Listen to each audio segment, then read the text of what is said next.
ഇല്ല, അതിൽ കൺഫ്യൂഷൻ്റെ യാതൊരു പ്രശ്നവും ഇപ്പം അവശേഷിക്കുന്നില്ല. കാരണം കൃത്യമായ അജണ്ട വെച്ച് കാര്യങ്ങൾ പ്ലാൻ ചെയ്യുന്ന നിലയാണ് വി.ഡി. സതീശൻ എന്ന കേരളത്തിൻ്റെ മുഖ്യമന്ത്രി നിർവഹിച്ചത്. വളരെ കൃത്യതയോടുകൂടിയാണ് കാര്യങ്ങൾ നീങ്ങിയത്. മുഖ്യമന്ത്രി ആവുന്നതിന് മുമ്പ്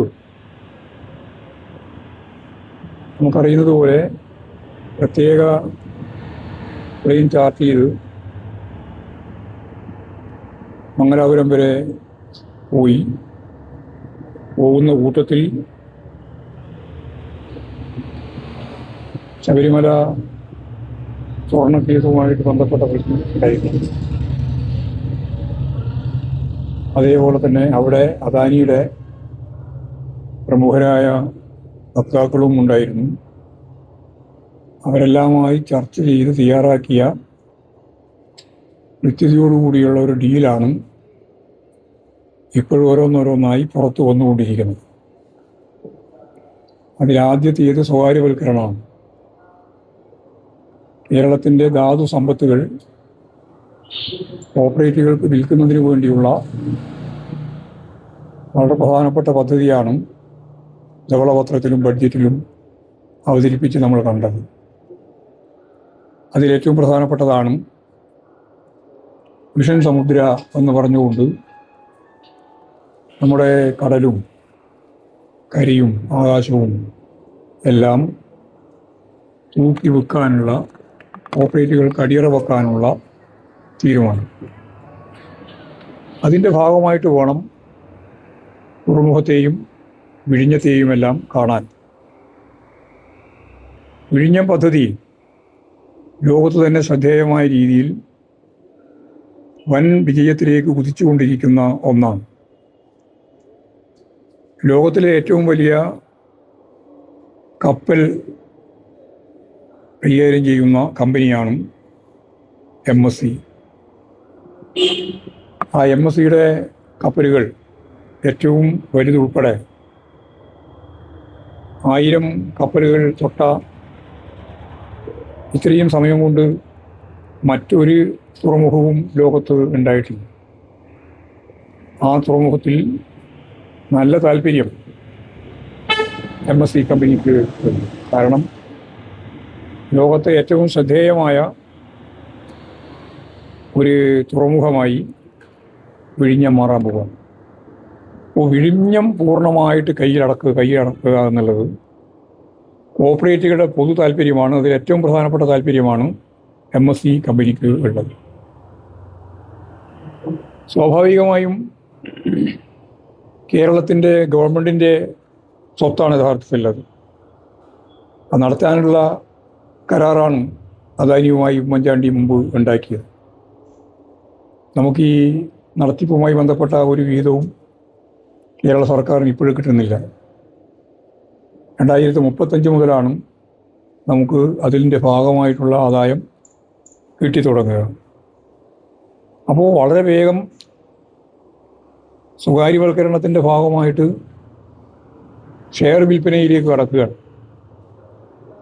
ഏതാണ്ട് 6000-ഓളം കോടി ഉറുപ്പിക കേരള ഗവൺമെൻറ് അതിനുവേണ്ടി ചിലവാക്കിയിട്ടുണ്ട്. 2497 കോടിയാണ് അദാനി ഇതുവരെ ചിലവാക്കിയിട്ടുള്ളത്. അപ്പോൾ സ്വാഭാവികമായി ഇത്രയും വലിയ ഒരു തുക കിഫ്ബി അടിസ്ഥാനപ്പെടുത്തിയിട്ടാണല്ലോ നമ്മളത് ചെയ്തത്. കേരള ഗവൺമെൻറ്റിൻ്റെ മുടക്കുണ്ട്, പിന്നെ നമ്മുടെ പ്രകൃതിയുണ്ട്. ലോകോത്തരമായ ഒരു തുറമുഖത്തിനാവശ്യമുള്ള പശ്ചാത്തലം അത് ലോകത്ത് തന്നെ വളരെ അപൂർവമാണ്, അതുപോലെ വിഴിഞ്ഞം പോലെ. അപ്പോൾ ആ വിഴിഞ്ഞം പദ്ധതിയിൽ കരാറനുസരിച്ച് തന്നെ 25% കൂടുതൽ ഷെയർ വിൽക്കുന്നുണ്ടെങ്കിൽ സംസ്ഥാന ഗവൺമെൻറ്റിൻ്റെ അനുവാദം വാങ്ങണം. ഷെയറുകൾ കൈകാര്യം ചെയ്യുന്ന കേന്ദ്ര ഗവൺമെൻറ് സ്ഥാപനമാണ് SEBI. അതിൽ കഴിഞ്ഞ 30-ാം തീയതി അവരപേക്ഷ കൊടുത്തിരിക്കുകയാണ് അദാനി. 29-ാം തീയതിയാണ്, ജൂൺ 29-നാണ് യഥാർത്ഥത്തിൽ അദാനിയും MSC കമ്പനിയുമായി ധാരണയിലെത്തുന്നത്. കേരള ഗവൺമെൻറ്റിനെ അറിയിക്കാതെ, അല്ലെങ്കിൽ കേരള ഗവൺമെൻറ് അറിഞ്ഞിട്ടും അറിയുന്നില്ല എന്ന ഭാവം നടിച്ചുകൊണ്ട് അവർ സിബിയിലേക്ക് സെൻട്രൽ ഗവൺമെൻറ്റിൻ്റെ അനുവാദത്തിന് വേണ്ടി പോവുകയാണ്. ആ സിബിക്ക് കൊടുത്ത അപേക്ഷയുടെ കോപ്പി ഇപ്പോൾ പുറത്തു വന്നിട്ടുണ്ട്. അപ്പോൾ തികച്ചും നിയമവിരുദ്ധമായ, കരാർ വിരുദ്ധമായ നിലപാടുകൾ സ്വീകരിക്കുന്നതിൻ്റെ ഭാഗമായിട്ട് മുഖ്യമന്ത്രിക്ക് ഫലപ്രദമായ നിലപാട് സ്വീകരിക്കാനാവുന്നില്ല. അദ്ദേഹം അസംബ്ലിയിൽ തന്നെ പറഞ്ഞത് ഞാൻ പത്രം വഴിയാണ് അറിയുന്നത് എന്നാണ്. ഒരു മുഖ്യമന്ത്രി പത്രം വഴിയാണ് നമ്മളെല്ലാം അറിയുന്ന ആ ഘട്ടത്തിൽ മാത്രമേ അറിയുന്നുള്ളൂ എന്ന് പറഞ്ഞാൽ അത് സ്വാഭാവികമായിട്ടും വിശ്വാസത്തിലെടുക്കാൻ ആർക്കും തന്നെ കഴിയുന്നതല്ല. അത് അറിയേണ്ടതായിരുന്നു. അറിഞ്ഞു കഴിഞ്ഞാൽ നമുക്കറിയാം, ഇന്ത്യ വേദിയുടെ യോഗത്തിൽ വിമർശനപരമായ രീതിയിൽ കോൺഗ്രസിൻ്റെ പ്രത്യേകിച്ച് നേതാവായിട്ടുള്ള രാഹുൽ ഗാന്ധിയുടെ മുമ്പിൽ കേരളത്തിലെ ഇടതുപക്ഷ പാർട്ടികൾ അദാനിയുമായിട്ട് ഡീലുണ്ടാക്കുകയാണ് എന്ന കാര്യം ആ യോഗത്തിൻ്റെ ഭാഗമായിട്ട് ഉയർന്നു വന്ന വിമർശനത്തിന് മറുപടിയായി രാഹുൽ ഗാന്ധി പറയുകയുണ്ടായി. സ്വാഭാവികമായിട്ടും നമുക്കറിയാം, അദാനിയുമായി കരാറുണ്ടാക്കിയത് ഇടതുപക്ഷമല്ല, CPIM അല്ല, ഇടതുപക്ഷ ജനാധിപത്യ മുന്നണിയുമല്ല. കരാറുണ്ടാക്കിയത് ഉമ്മൻചാണ്ടിയും UDFുമാണ്. ആ UDFും അതിന് നേതൃത്വം കൊടുത്ത അന്നത്തെ മുഖ്യമന്ത്രി ഉമ്മൻചാണ്ടിയും ഉണ്ടാക്കിയ കരാർ അന്നേ വിമർശനത്തിന് വിധേയമായതാണ്. കാരണം അതിൻ്റെ ലാഭവിഹിതങ്ങളിലേക്ക് കടക്കാൻ 35 വരെ കാത്തിരിക്കേണ്ടുന്ന ഒരു കരാർ, അതും ഇവിടെ യഥാർത്ഥത്തിൽ പൊതുമേഖലാ സ്ഥാപനം ഉൾപ്പെടെയുള്ള കൺസോർഷ്യത്തെ അടിസ്ഥാനപ്പെടുത്തിയിട്ട് കൈകാര്യം ചെയ്യാൻ സാധിക്കുന്ന ഒരു കാര്യം അദാനിക്ക് ഒരു കുത്തക മുതലാളിക്ക് നൽകിയതുമായി ബന്ധപ്പെട്ട പരാതി അന്ന് CPIM ഉൾപ്പെടെയുള്ള ഇടതുപക്ഷ ജനാധിപത്യ മുന്നണി മുന്നോട്ടേക്ക് വെച്ചതാണ്. പക്ഷെ അന്ന് വളരെ വ്യക്തമായ കാഴ്ചപ്പാടോടുകൂടി കാഴ്ചപ്പാട് പോലുമല്ല, സ്വകാര്യവൽക്കരണം തന്നെ. ആ സ്വകാര്യവൽക്കരണത്തിൻ്റെ ഭാഗമായിട്ടാണ് ഈ തുറമുഖ നിർമ്മാണവുമായി ബന്ധപ്പെട്ട ഷെയർ എങ്ങനെയെന്നുള്ളതിനെപ്പറ്റി കരാറുണ്ടാക്കിയത്. അപ്പോൾ അന്ന് പറഞ്ഞ 25% കൂടുതൽ ഷെയർ കൈമാറ്റം ചെയ്യുമ്പോൾ സംസ്ഥാന ഗവൺമെൻറ്റിൻ്റെ അംഗീകാരത്തോടുകൂടി മാത്രമേ സാധിക്കുള്ളൂ എന്ന് കരാർ രേഖപ്പെടുത്തുകയും കരാർ ലംഘിച്ചാൽ അവരുമായിട്ടുള്ള എല്ലാ അർത്ഥത്തിലുള്ള കരാറും പൂർണ്ണമായിട്ട് ഉപേക്ഷിക്കാൻ സംസ്ഥാന ഗവൺമെൻറ്റിന് അവകാശമുണ്ട്, അതോറിറ്റിക്ക് അവകാശമുണ്ട്. അതോറിറ്റി എന്ന് പറഞ്ഞാൽ സംസ്ഥാന ഗവൺമെൻറ്റാണ്. ഇതായിരുന്നു കരാറിൻ്റെ ഭാഗമായിട്ട് ചൂണ്ടിക്കാണിച്ച ഏറ്റവും പ്രധാനപ്പെട്ട കാര്യം. അപ്പോൾ ഇത്രയും കാര്യങ്ങളെല്ലാം വളരെ വ്യക്തമായ നിയമപരമായ കരാറടിസ്ഥാനത്തിലുള്ള വിഷയം നമ്മുടെ മുമ്പിൽ ഇരിക്കുമ്പോൾ മുഖ്യമന്ത്രി ഇപ്പോഴും ഇതിനെ സംബന്ധിച്ചിടത്തോളം കൃത്യമായ ഒരു നിലപാട് സ്വീകരിക്കാൻ തയ്യാറില്ല. അതാണ് കൺഫ്യൂഷൻ്റെ പ്രശ്നം. വേറെ കൺഫ്യൂഷൻ എന്താ?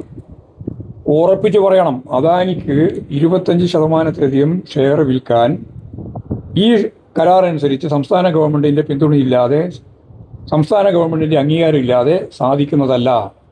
അതുകൊണ്ട് ഈ കരാർ അംഗീകരിക്കാൻ പറ്റില്ല. എന്താ പറയാത്തത്?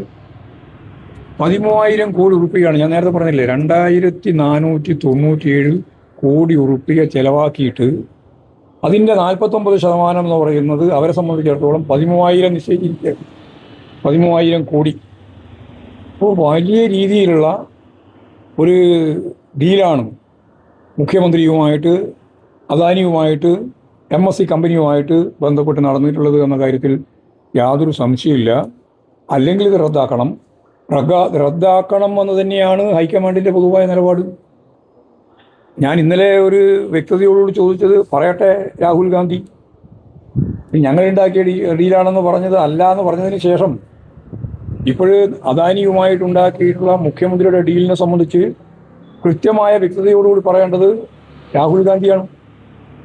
കോൺഗ്രസിൻ്റെ വർക്കിംഗ് ജനറൽ സെക്രട്ടറി ആയിട്ടുള്ള നമ്മുടെ നാട്ടുകാരൻ AC വേണുഗോപാലൻ പറഞ്ഞത്, അദാനിക്ക് BJP ഗവൺമെൻറ്റിൻ്റെ കാലത്ത് BJP സംസ്ഥാന ഗവൺമെൻറ്റുകൾ എല്ലാ ആനുകൂല്യങ്ങളും നൽകിയതുപോലെ കേരളത്തിൽ അത്തരത്തിലുള്ള ഒരു നിലപാട് സ്വീകരിക്കാനാവുന്നതല്ല എന്ന് പറഞ്ഞു വെച്ചതിൻ്റെ അർത്ഥം, രാജീവ് ചന്ദ്രശേഖരൻ പറഞ്ഞത് ഞങ്ങളുടെ പ്രകടന പത്രിക UDF നടപ്പിലാക്കുകയാണ്, അങ്ങനെ നടപ്പിലാക്കിക്കൂടാ എന്നാണ് KC വേണുഗോപാലൻ പറഞ്ഞതിൻ്റെ അർത്ഥം. എന്നിട്ടും ഇപ്പോൾ മുഖ്യമന്ത്രിക്ക് അതിൻ്റെ ഭാഗമായിട്ട് ഒരു മാറ്റവും വരുത്താൻ തയ്യാറില്ലാതെ, ഒരു പ്രതിഷേധം പോലും പറയാൻ ധൈര്യമില്ലാതെ കാര്യങ്ങൾ നീക്കി മുന്നോട്ടേക്ക് കൊണ്ടുപോകാനാണ് ശ്രമിക്കുന്നത്. ഇതിനെതിരായി കേരളത്തിലെ ജനങ്ങൾ, അവിടെ എല്ലാ കപ്പലുകൾക്കും വരാനും എല്ലാ കപ്പലുകൾക്കും ചരക്ക് ഇറക്കാനും കൊണ്ടുപോകാനും ഒക്കെ സാധിക്കുന്ന ഒരു മൾട്ടി സംവിധാനത്തിൻ്റെ ഭാഗമായിട്ട് പോകണമെന്നാണ് പൊതുവെ തീരുമാനിച്ചത്. അതിൻ്റെ രാജ്യരക്ഷയുമായി ബന്ധപ്പെട്ട കാര്യവും വളരെ പ്രധാനപ്പെട്ടതാണ്. വിഴിഞ്ഞത്തിൻ്റെ ലോകത്ത് തന്നെ ശ്രദ്ധേയമായ ഒരു എയർപോർട്ടായി, ഈ സീപോർട്ടായിട്ട് നിൽക്കുന്നത് ഈ എല്ലാ പശ്ചാത്തലവും കൊണ്ടാണ്. ഏറ്റവും ആഴമുള്ള ഒരു പോർട്ടാണ്. അപ്പോൾ ഇതെല്ലാം വെച്ചുകൊണ്ട് കേരളത്തിൻ്റെ സമ്പത്ത് സ്വകാര്യവൽക്കരണത്തിൻ്റെ ഭാഗമായി ഈ പറയുന്ന ലോകത്തിലെ ഏറ്റവും പ്രധാനപ്പെട്ട കപ്പൽ ഭീമന്മാർക്ക് പൂർണ്ണമായിട്ടും കീഴടക്കാൻ, അതിൻ്റെ ബഹുസുരത, അതിൻ്റെ വളർച്ച പൂർണ്ണമായിട്ട് ഇല്ലായ്മ ചെയ്യാൻ നടത്തിക്കൊണ്ടിരിക്കുന്ന ഒരു ശ്രമത്തെയും കേരളം അംഗീകരിക്കില്ല. കേരളത്തിലെ കോൺഗ്രസ്സുകാർ ഉൾപ്പെടെയുള്ള സാധാരണ ജനങ്ങൾക്ക് അംഗീകരിക്കാൻ സാധിക്കുന്നതല്ല. വിഭാഗത്തിനാണ്, കുത്തകകൾക്കാണ്. അതിൻ്റെ ഒപ്പം ലഭിക്കുന്ന ആനുകൂല്യം മുഖ്യമന്ത്രി വി ഡി സതീശൻ ഉൾപ്പെടെയുള്ളവർക്കാണ്. ഇതാണ് വിഴിഞ്ഞവുമായി ബന്ധപ്പെട്ട വളരെ ഗൗരവമുള്ള പ്രശ്നം. ഈ പ്രശ്നം വളരെ ശക്തിയായ രീതിയിൽ കേരളത്തിൽ ഉയർത്തുന്നതിൻ്റെ ഭാഗമായിട്ട് ഇന്നലെ വിഴിഞ്ഞത്ത് ഞാൻ കൂടി പങ്കെടുത്ത വലിയൊരു പ്രതിഷേധം അവിടെ സംഘടിപ്പിക്കുകയുണ്ടായിട്ട് ജനങ്ങളാകെ പങ്കെടുക്കുന്ന പ്രതിഷേധമാണ് നടന്നിട്ടുള്ളത്. ഇനിയും ശക്തിയായ രീതിയിലുള്ള പ്രതിഷേധം തിരുവനന്തപുരം മാത്രമല്ല കേരളത്തിലുടനീളം ഉയർത്തിക്കൊണ്ടുവരേണ്ടതുണ്ട്. ആ രീതിയിലുള്ള സമരങ്ങളും പ്രക്ഷോഭങ്ങളും CPM എന്ന രീതിയിലും ഇടതുപക്ഷ ജനാധിപത്യ മുന്നണി എന്ന രീതിയിലും പൊതുവെ വർഗഭോജന പ്രസ്ഥാനങ്ങളൊക്കെ നടത്തും എന്ന് തന്നെയാണ് ഞങ്ങൾ പ്രതീക്ഷിക്കുന്നത്. പക്ഷേ മറ്റൊരു പ്രധാനപ്പെട്ട വിഷയം അതിന് അംഗീകരിക്കാൻ കഴിയില്ല, ചർച്ച ചെയ്യണം, ഞങ്ങൾക്ക് ഉപനേതാവ് വേണം. ചർച്ച ചെയ്ത് ആവശ്യമായ നിലപാട് സ്വീകരിക്കാം. ചർച്ച ചെയ്യുന്നതിൽ എന്താ കുഴപ്പമുള്ളത്? ഇടതുപക്ഷ ജനാധിപത്യ മുന്നണി എന്ന രീതിയിൽ ഞങ്ങളും ഇടതുപക്ഷ ജനാധിപത്യ മുന്നണിയുടെ ഭാഗമായിട്ട് നിൽക്കുന്നവരും തമ്മിൽ സൗഹൃദപരമായ ചർച്ചയും അതിനടിസ്ഥാനപ്പെടുത്തിയ നിലപാട് സ്വീകരിക്കുന്നതിൽ ഞങ്ങൾക്ക് യാതൊരു തർക്കമില്ല. ഞങ്ങൾ പൊതുവെ അംഗീകരിച്ച ഒരു സമീപനം കഴിഞ്ഞ കാലങ്ങളിലെല്ലാം പ്രതിപക്ഷ നേതാവായി CPIM ആണ് ഉണ്ടായിരുന്നത്, പ്രതിപക്ഷ ഉപനേതാവായിട്ടും CPIM തന്നെയാണ് ഉണ്ടായിരുന്നത്. ആ കാര്യം ഞാൻ നേരത്തെ തന്നെ ചൂണ്ടിക്കാണിച്ചതാണ്. അത് സംബന്ധിച്ചാണ് പിണറായി പറഞ്ഞിട്ടുള്ളത്. അത് സംബന്ധിച്ചുള്ള പ്രശ്നങ്ങൾ നമുക്ക് ചർച്ച ചെയ്യാനും പരിഹരിക്കാനും സാധിക്കുമെന്നുള്ള കാര്യത്തിൽ യാതൊരു. പക്ഷെ അവർക്ക് ഇപ്പോഴും അത് ബോധ്യപ്പെടുന്നില്ല എന്നുള്ളതാണ്. അല്ല, അത് ചർച്ച ചെയ്താലല്ലേ ബോധ്യമാവുള്ളൂ. ചർച്ച മതി, അത്രയും പറഞ്ഞാൽ മതിയായി. മറ്റൊരു വിഷയം, പി ജയരാജൻ ഇതൊരു പ്രാദേശിക ചാനലിൽ നൽകിയൊരു അഭിമുഖത്തിൽ പറഞ്ഞത് പയ്യന്നൂരിലെയും തളിപ്പറമ്പിൽ പയ്യന്നൂരിൽ മറ്റൊരു സ്ഥാനാർത്ഥി നിർത്തിയതെങ്കിൽ ഉറപ്പായിട്ടും ജയിക്കുമെന്നാണ്. ഒരു വൈകിയുള്ള ഒരു തെറ്റ് ഏറ്റു പറയുന്ന പോലെയാണ് അദ്ദേഹം. ഞങ്ങൾ ഇതെല്ലാം സ്വയം വിമർശകരമായിട്ട് കണ്ടത് തന്നെയാണ്. അപ്പോൾ ഓരോരുത്തരും അവിടെയും ഇവിടെയെല്ലാം ഓരോ ചാനലിലായിട്ട് സംസാരിക്കുന്നതിന് മറുപടി പറയേണ്ട യാതൊരു കാര്യമില്ല. ഞാനതാ പറഞ്ഞത്, ഞങ്ങളിത് പറഞ്ഞാണ് ഇതല്ലെന്നും. പിന്നെ ആദ്യം പറഞ്ഞത് പിന്നെ പ്രശ്നം. പാർട്ടി നേതാക്കൾ പറയുന്നത് പാർട്ടി നേതാവിന്റെ ഭാഗമായിട്ട് പറയുന്നതല്ല. അത് ഞങ്ങൾ വെറുതെ നിങ്ങൾ കൈയുണ്ടല്ലോ സാധനമെല്ലാം ഇല്ലേ, പിന്നെ വെറുതെ ചോദിച്ചുകൊണ്ടിരിക്കുന്നത് മതി, ഇത്രയും മതി.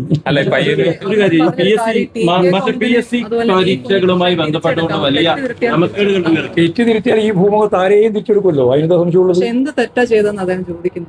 പാർട്ടിയെ വഞ്ചിച്ചു, വർഗവഞ്ചനയാണ്, ചതിയാണ്. അത് കൃത്യമായിട്ട് പാർട്ടി ചൂണ്ടിക്കാണിച്ചിട്ടുണ്ട്. ആ നിലപാടാണ് അവരെടുത്തിട്ടുള്ളത്. അത് സുധാകരനായാലും ഈ പറയുന്ന TK ഗോവിന്ദനായാലും അതുപോലെ കുഞ്ഞകൃഷ്ണനായാലും ഇവരെല്ലാം എടുത്ത നിലപാട് പാർട്ടിയെ വഞ്ചിച്ചുകൊണ്ട് പാർട്ടിയുടെ ഭാഗമായിട്ട് നിൽക്കുന്ന പ്രധാനപ്പെട്ട നേതൃനിലയിലുണ്ടായിരുന്നവരുൾപ്പെടെ വഞ്ചിച്ച് ചതിച്ചു പോകുന്ന നിലയാണ് ഉണ്ടായിട്ടുള്ളത്. ആ നിലപാട് അതിശക്തിയായ രീതിയിൽ വിമർശിക്കപ്പെട്ടിട്ടുണ്ട്. ഇനിയും ആ വിമർശനം ശക്തിയായി തുടരും. ആ ശക്തിയായി തുടരുന്ന ഒപ്പം തന്നെ സ്വാഭാവികമായിട്ടും ഒരു പൊതു നിയമം, എല്ലാവർക്കും ബാധകമായിട്ടുള്ള, ലോകത്തെ എല്ലാവർക്കും ബാധകമായിട്ടൊരു നിയമം തിരിച്ചാൽ എല്ലാവർക്കും. ഒരു സംശയം അതായത് മാഷു പാർട്ടിയുടെ സ്വയം വിമർശനപരമായി തന്നെ പറഞ്ഞു പയ്യന്നൂരിലെ സ്ഥാനാർത്ഥിത്വം തെറ്റുപറ്റി. അപ്പോൾ തെറ്റ് പറ്റിയത് പാർട്ടിക്കാണ്. എങ്ങനെയാണ് കുഞ്ഞകൃഷ്ണൻ പോലുള്ള ആളുകൾ ഇനി തെറ്റിതിരുത്തണമെന്ന് പാർട്ടി ആവശ്യപ്പെടുന്നത്? അല്ല, തെറ്റിതിരുത്തി അതിന്റെ ഒരു ഭാഗം അതും ഇതും നമ്മൾ കൂട്ടിക്കൊടുക്കണ്ട. കുഞ്ഞകൃഷ്ണൻ മത്സരിച്ചു എന്ന് പറയുന്നത് UDFന്റെ ഭാഗമായിട്ടാണ്. TK ഗോവിന്ദൻ മത്സരിച്ചു എന്ന് പറയുന്നത് UDFന്റെ ഭാഗമായിട്ടാണ്. രണ്ടാളും UDF ആയിട്ട് മാറിയിരിക്കുകയാണ്. സുധാകരനും UDF ആയിട്ട് മാറിയിരിക്കുകയാണ്. ആ കാര്യം കൃത്യമായിട്ട് പാർട്ടി വ്യക്തമാക്കിയിട്ടുണ്ട്.